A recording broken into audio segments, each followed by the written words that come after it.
Di kitabnya Said Muhammad ini ada sanad dari ulama India yang orangnya juga macam-macam dari marga macam-macam. Jadi saya mohon barokahnya sanad ini kemudian kita tahu apa sih sanad itu. Sanad itu ya kadang-kadang harus lewat orang yang mungkin kita tidak cocok. Dulu itu ada sahabat tanya, kalau mencium istrinya pas Ramadan itu sah apa enggak? Kebetulan yang ditanya itu Maimunah. Enggak tanya Saudah karena sangat yakin enggak itu, kalau Saudah itu enggak. Itu Maimunah jawabnya, kalau kita enggak ngalamin, coba tanya Aisyah yang potensi ngalamin dicium pas Ramadan. Sebetulnya istri yang Nabi itu sama Aisyah itu ya agak gimana yang namanya Dorro itu ya rival. Akhirnya tanya, ya Aisyah, gimana hukumnya lelaki mencium istrinya pas Ramadan? Ya dijawab sama Aisyah, qabbalani Rasulullah wa huwa shaim. Yang lainnya enggak bisa jawab, mau enggak ngalami. Jadi sanad itu kadang ya cocok enggak cocok ya memang itu fakta.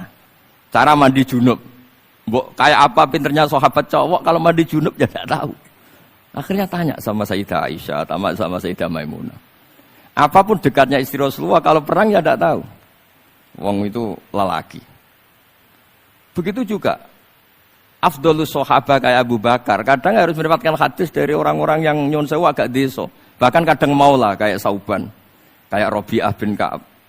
Orang-orang biasa sekali. Khodim dulu. Tapi ini kan barokahnya khodim itu tahu keseharian Rasulullah SAW di dalam. Misalnya Anas, apa kenangan kamu dengan Rasulullah? Kenangan saya itu saya khodam tu Rasulullah SAW asyra sinin. 10 tahun saya itu tidak pernah melakukan sesuatu ditanya Nabi lima sonakta. Walalise entaraktu lima tarokta. Sehingga kalau saya pas baik itu ya agak berani tanya anak dalam saya, ngapain kamu? Ben sawangane pinter anut sunah Rasulullah SAW. Akhirnya dalam kula nggih saya naik beb gemerang ora tau ditakoki.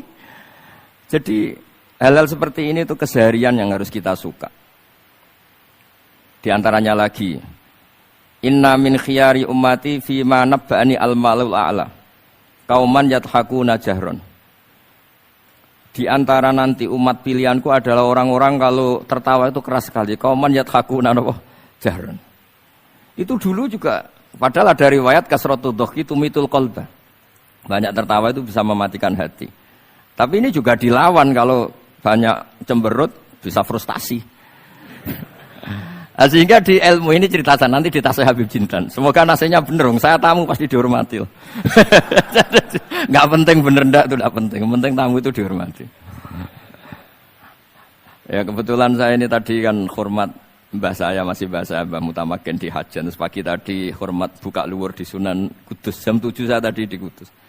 Ya akhirnya sama teman-teman difasilitasi disuruh naik pesawat tadi jam 11 tadi.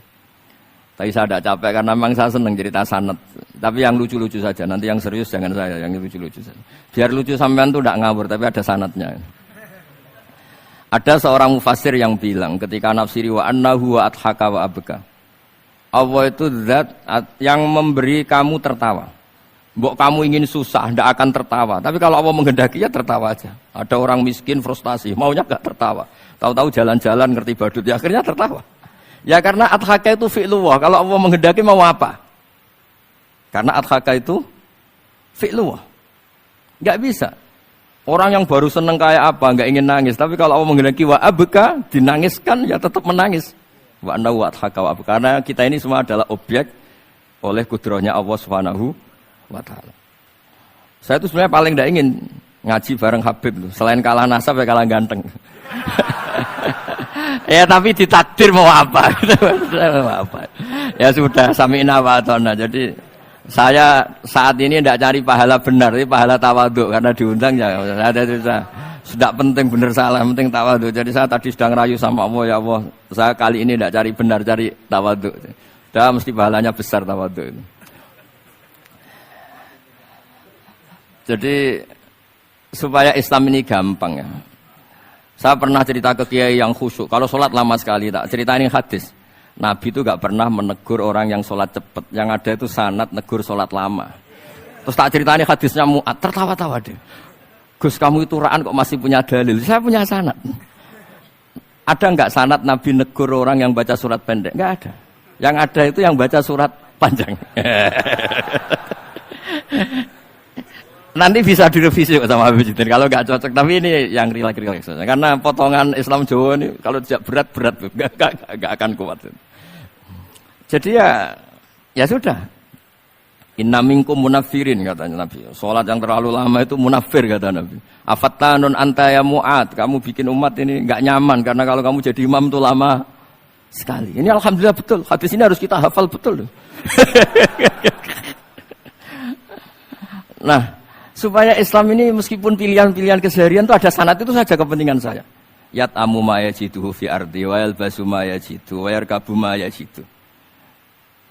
Saya sering beb di tahun wong desa-desa Gus anak kula tahnik cethaki Gus tapi mboten enten kurma wis nganggo degan ae. Lho Gus dari kiai-kiai ku kurma. Kurma itu halawiyat. Ya degan juga termasuk halawiyat. Ya sudah. Kalau kamu ingin sunnah Rasul, Nabi enggak pernah sholat di Indonesia. Berarti kalau kamu sholat ke Mekah dulu kata saya. Maksud saya supaya orang itu nyaman dengan Rasulullah itu hadir di semua sisi kehidupan kita. Kalau dalam istilah Sayyid Umar Hafid, Faruhu Muhammadin sallallahu alaihi wasallam awsa' wa asra'. Kalau kamu bisa tawassul dengan Nabi Ibrahim, Nabi Musa, dan beliau-beliau bisa datang ketika Lailatul Mi'raj untuk hormat Rasulullah SAW di Baitul Maqdis, Faruhu Muhammadin awsa'u asra' kata beliau. Jadi bisa datang di kapan saja, di mana saja. Jadi jenengan meskipun di Indonesia tidak usah khawatir, kita semua ini dilihat Rasulullah SAW. Dan cara lihat Nabi itu gampang, tidak kayak kita. Kata Rasulullah, hayati khairun lakum, wa mamati khairul lakum. Saya kalau masih hidup juga baik untuk kalian. Anda bisa cerita hadis dengan saya, sering bercengkrama. Dan ketika saya wafat kata Nabi, saya sudah dekat sama Allah Ta'ala. Kalau melihat kamu baik, saya muji Allah. Kalau melihat kamu salah, saya mintakan ampun. Makanya saya ini jenis kiai yang jarang istighfar. Ini bukan karena sombong. Saya ulang lagi bukan karena sombong. Saya itu pengagum Sufyan As-Tsauri. Itu di antara khasnya itu jarang berdoa. Ketika ditanya, kenapa kamu jarang berdoa? Selagi saya ngajar, kata beliau ini, selagi saya ngajar, itu masuk hadis ala khulafai rahmatullah. Waman khulafau kaya Rasulullah alladzina yuhyuna ma amatahun nas min sunnati. Jadi kalau saya baca Bukhari, otomatis dapat doanya Nabi ala khulafai rahmatullah. Timbang kamu doakan nangis-nangis gak jelas mandinya, mendingan mulang gitu. Terus kedua, doa hamalatil arsy. Alladzina yahmiluna al-arsya man hawlahu yusabbihuna bihamdi rabbihim wa yu'minuna bi wa yastaghfiruna.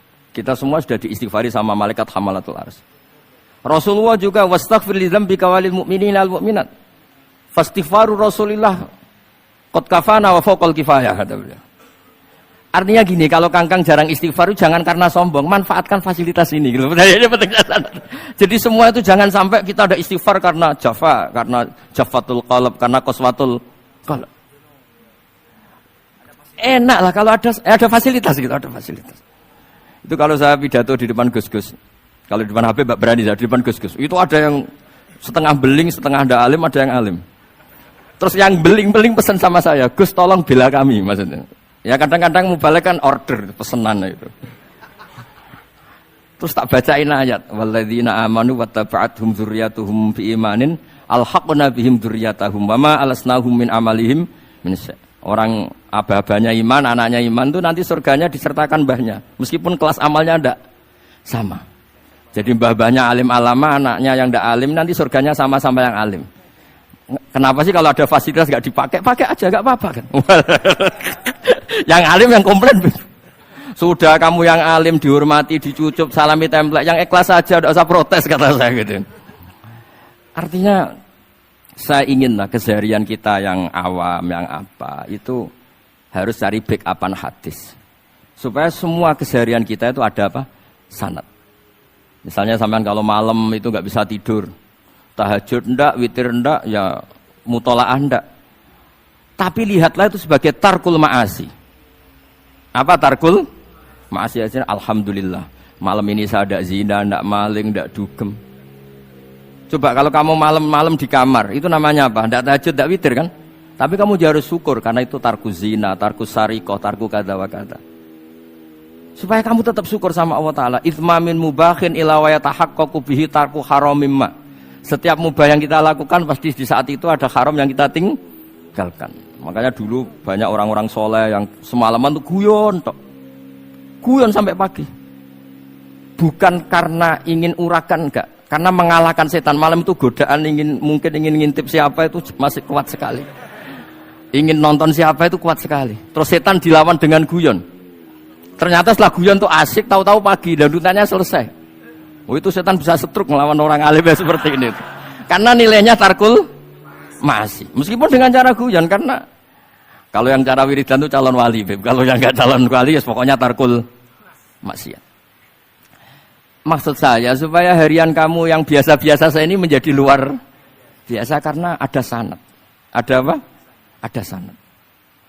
Makanya dulu ulama-ulama itu kalau ngelawan setan itu pakai faroh, pakai seneng. Karena setan itu paling seneng kalau melihat orang mukmin susah. Kalau susah terus ngersuloh, kalau ngersuloh gugat kodok qadar. Disebut innaman najwa minasyaiton liyahzunal ladzina amanu. Jadi setan itu targetnya supaya orang mukmin itu resah. Kalau resah gugat. Pertama gugat orang tua. Ngapain sih jadi anaknya orang miskin? Jadi susah kita kan.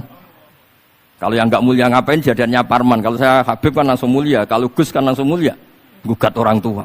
Gugat sana, gugat sini. Tapi kalau kamu sudah seneng, wajah pesek, welek, keriting, sawan nang era karuan. Kan nambah gugat siapa-siapa?